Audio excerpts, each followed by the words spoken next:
Good day everyone, I am Madlangbayan and I will be presenting my study which is entitled Removal of Lead and Nitrate from Simulated Lead and Nitrate-Containing Wastewater via Hydroxide Precipitation.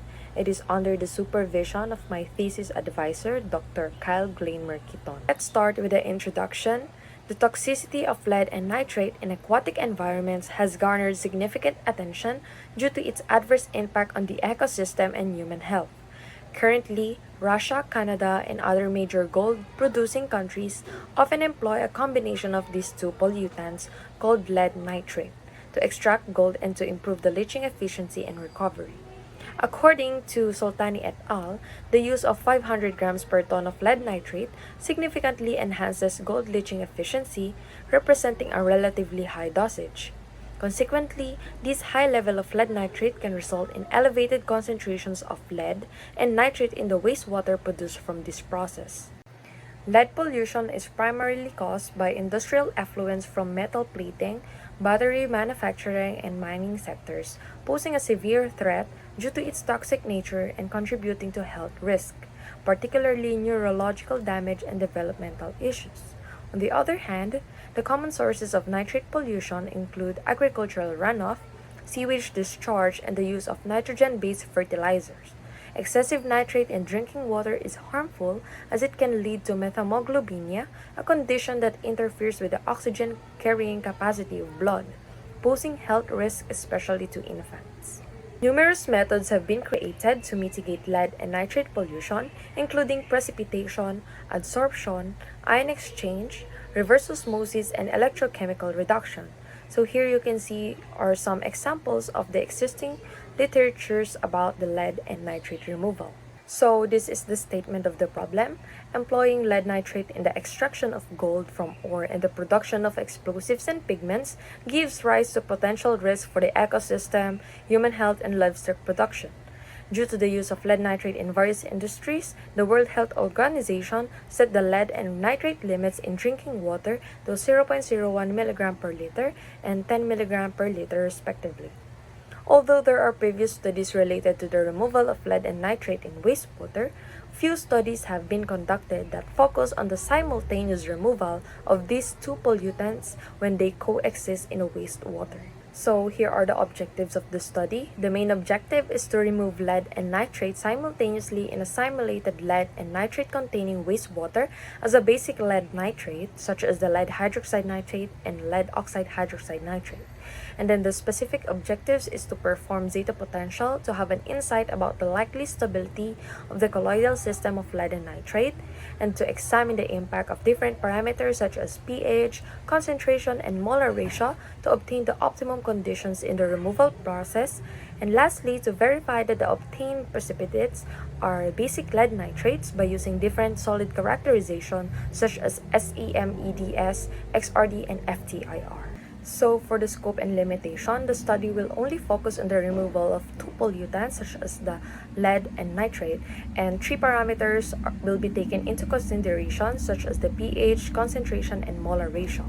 The presence and interference of other ions are not addressed in this investigation to simplify the study and focus on the specific interaction between lead and nitrate.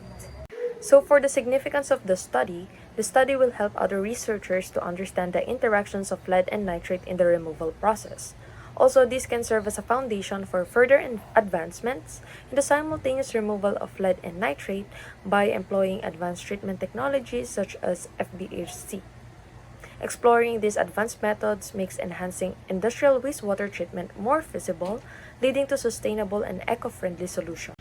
For the methodology, batch experiments of chemical precipitation were conducted by jar tests at different pH, concentration, and molar ratio.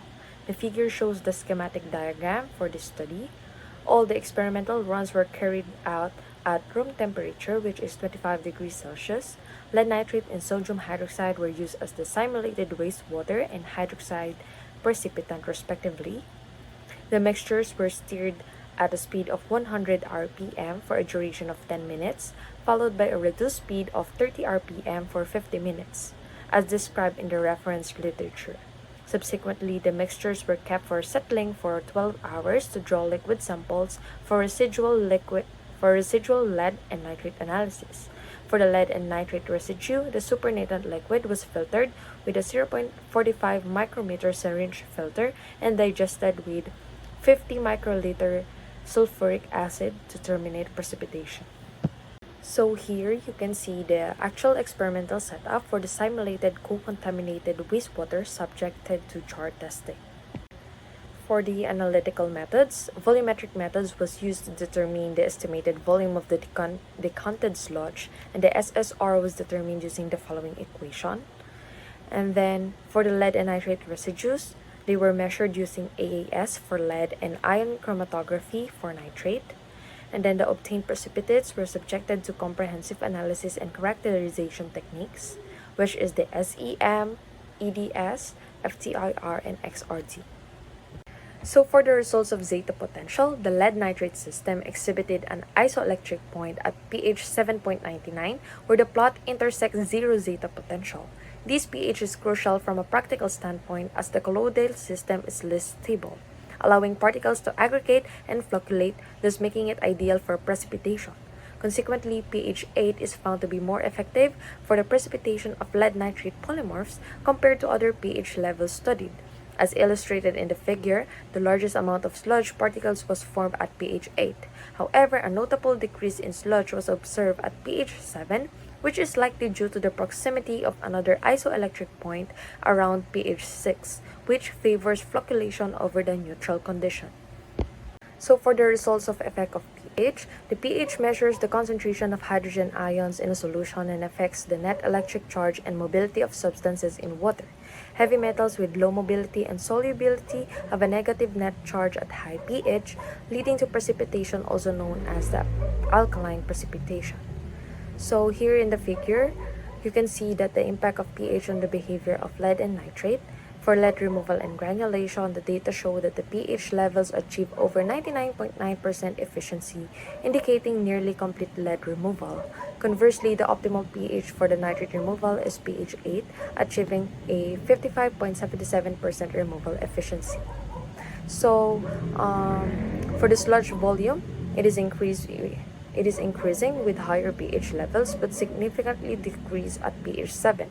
This decrease is likely due to the neutral pH where the balance of positive and negative ions does not promote effective particle coagulation. Additionally, the sludge settling rate is inversely proportional to the sludge volume, and therefore the SSR consistently decreases at higher pH levels but suddenly increases at neutral pH. So for the results of the effect of concentration, the concentration of metal ions in a solution significantly impacts hydroxide precipitation through the solubility product constant or the KSP and precipitation rate. When metal ion concentration exceeds the KSP, hydroxide ions form insoluble metal hydroxide precipitates. So in the figure, you can see that for lead removal, it can be observed that all the concentration produces more than 99.9% efficiency, implying that almost all lead is removed despite the varying concentrations. And for nitrate removal efficiency, the optimal concentration is 0.07 molar of lead nitrate, achieving a maximum removal efficiency of 56.24%. And for the sludge volume, we can see that the sludge volume at 30 minutes is constantly increasing with increasing lead nitrate concentration, but it is the opposite for the SSR since it is inversely proportional.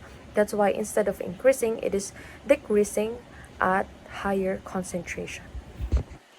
For the results of molar ratio, the molar ratio of precipitant to metal ion significantly influences both the kinetics of the chemical reaction and the properties of the resulting precipitate. This ratio determines the availability of hydroxide ions necessary for the precipitation process. So in the figure, the optimal molar ratio for both lead and nitrate removal is 1.0, achieving efficiencies of 99.9% and 53.61% respectively. And then for the sludge volume, we can see that the sludge volume increased with higher molar ratios due to the faster precipitation rate and increased formation of insoluble precipitates. However, when the molar ratio exceeded 2.0, the sludge volume decreased because of solubility effects, leading to the formation of more soluble lead species or the redissolution of previously formed precipitate as the pH exceeded 12. For the XRD results, raw XRD peaks were compared with existing literature data and crystallography open database website. Across the pH range study, the dominant peaks in the XRD patterns corresponded to lead nitrate polymorphs, namely lead hydroxide nitrate and lead oxide hydroxide nitrate. So for the results of FTIR, we can see in the figure the FTIR spectra of the lead nitrate precipitates at different pH. So the OH bond indicates that there is a presence of hydroxyl groups. The CO bond indicates that there is a minor contribution of carbon dioxide dissolution from air.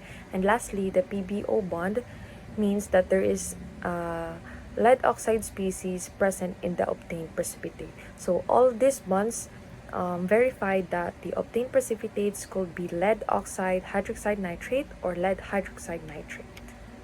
So the EDS analysis in the table showed and confirmed that there is the existence of lead, nitrogen, and oxygen in the precipitates, indicating successful precipitation and removal of lead and nitrate from the simulated co-contaminated wastewater. However, the comparison between the precipitate compounds consisting of hydroxide and the metal content to the theoretical metal content is imprecise due to the carbon presence and hydrogen absence. On the other hand, the formed precipitates in the figure showed the same structure of particles in the study of Narita et al., wherein the compound contains lead hydroxide nitrate, confirming that the precipitate formed is a basic lead nitrate. So for the conclusion, the parameter pH, lead removal efficiency exceeded 99.9% across pH values 6 to 10 due to the low solubility of lead compounds. For the nitrate removal, it was more challenging because pH significantly affects its removal efficiency with a maximum efficiency of 55.77% at pH 8. For the concentration parameter, the concentration of lead nitrate has no significant effect on lead removal because all removal efficiency was greater than 99.94%, but did influence nitrate removal, peaking at 56.24% efficiency at 0.07 molar. For the molar ratio parameter, the lead removal the ratio of 1 is optimal, achieving 99.9% efficiency, and then for the nitrate removal, 53.61% is the maximum removal obtained at a ratio of 1. Hydroxide precipitation is an effective method for treating pollutants in simulated co-contaminated wastewater, resulting in high removal efficiency. One notable advantage of this system is its ability to operate optimally at lower pH values around 8.0. That's all, and thank you for listening.